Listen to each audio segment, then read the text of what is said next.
చూడండి గాయస్, కత్తి ఎంత షార్ప్గా ఉందో. 10 రూపాయల సామాన్లు కొన్నారా? మసాలా కలిపి పేస్ట్ ఒక 2 ready. 2 పేస్ట్లు. We are going to create some wonders super today night. ఈ శాఖ డిమార్ట్లో కొన్నా శాఖదైనా.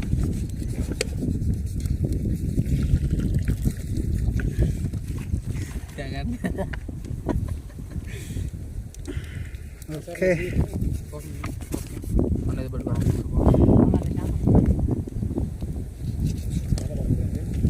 చాలా షార్ప్ ఉంది శాఖ అయితే. మరీ ఇన్ డెప్త్ గా పెట్టాల్సిన అవసరం లేదు.